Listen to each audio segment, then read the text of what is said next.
The next morning we go upstairs, there's no more furniture, the roof's gone, and so's my hair.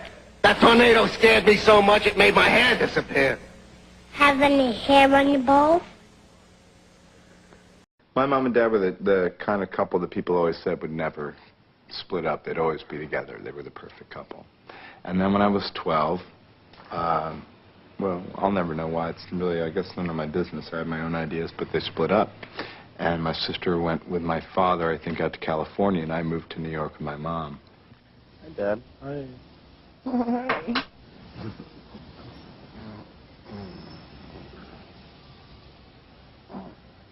Why did you make me ugly and shiny? Look at me. Who did? You did it. I have zits and I'm shiny and I'm not happy. You mean you're blaming that on me? Yeah. I think 2/3 of him was awake for a long time, and a lot of what we did to ourselves he's done too, and he's missing some fucking pistons. I'm okay. Long day. My dad was an underground filmmaker. My mother was an actress. Our house was a place where we came and watched the dailies of whatever film my dad was making at the time. And, you know, I would give him foot rubs and, you know, smoking pot and incense and... Seattle kids.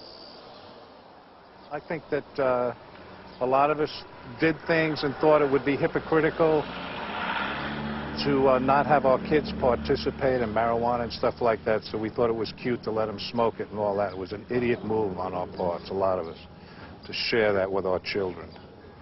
But look, he's okay now. I can't find my goddamn car keys. Sorry, I can't find the car. So anyway, there is something to that, but generally I don't know. I'm just happy he's here. That's all. Were you ever worried that he wasn't going to be here? Many times. Help me get down, I can make it. Help me get down, help me get down, I can make it. Help me get down. If I only knew the answer, I wouldn't be bothering you.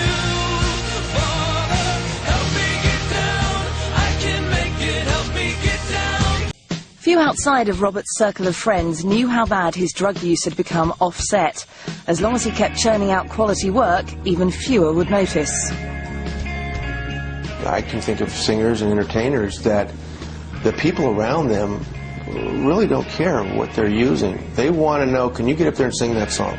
And once you've done that, you've given us our pound of flesh, then what you do aside from that, that's your business. I always imagine that it's really easy to blow it if you don't work your ass off. He was definitely a functioning addict.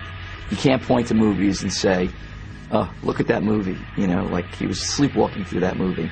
He was a well-functioning addict, actually. Sooner or later, it's going to get you physically, or you're going to display some type of a behavior. Something sooner or later will unravel. Do it. By this time, it was clear that Downey had returned to drugs, and not even his first child could change things. In September of 1993, his wife Deborah gave birth to a son, Indio. But Downey fell further into darkness and soon started using heroin.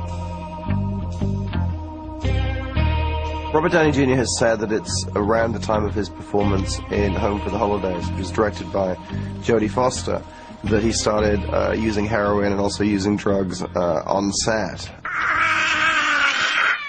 He's not responding at all. Mom, I have got the best trendy booze for you. It's apple cinnamon liqueur. We're pushing it all over the Northeast this year. It's a huge hit, but you get it first because you are Del Larson trendsetter. Spin, Mommy. Spin. Play in Home for the Holidays. It's funny that you mentioned that because that was also a real turning point personally, too. I play the healthiest person in the family. Who was gay? Who's gay, yeah. Jodie Foster was here, and Jodie talked about it. Did she rehearse the cast? Oh, yeah. Do you like rehearsals? I love rehearsals. You've said Home for the Holidays is, for me, one of the most relaxed performances in the history of cinema. Yep. What was relaxing you? Black tar heroin. What? Do you see how sweet and innocent he is about this stuff? I'm from Michigan. I'm square. I'm not saying I wouldn't have had a relaxed performance anyway.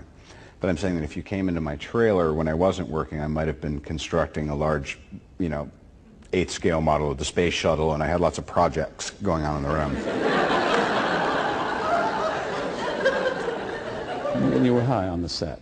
That was the first time. How did Jodie handle it? She came and said, nice shuttle. So, I know what's going on, and I think you know that I know what's going on. I'm not worried about you on this film because it's kind of like safe and it's a great part. She goes, I'm worried about what will happen if you think you can do this again. And I was like, oh, you're so, and whatever. Oh, you're so right. Thank you. Love you. Love you. I'm making tuna melts. Do you want a tuna melt? Just like completely oblivious to what she was indicating. Performance, but she was probably very upset about, well, what's happening with him now? Where's Robert going to go? This is getting serious.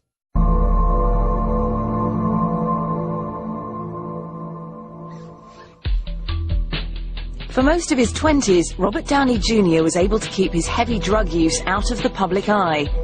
But around 1995, he started smoking heroin and freebasing cocaine.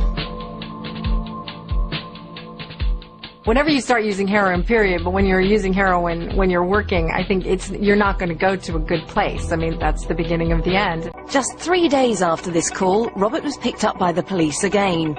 They found him wandering Los Angeles after escaping from his court-assigned rehab. To make matters worse, every incident became front-page news. It could only have been embarrassing for Robert Downey Jr. how much coverage his problems got. Oh, the press was all over him. I mean, it was a field day. How do you feel? Let us over this part at least. Anything you'd like to clear up, Robert? Yeah, just tell us that. How are you feeling these days? He has said that he wouldn't have lasted 15 minutes in today's culture of just everybody is a walking paparazzi with their cell phone and their digital cameras.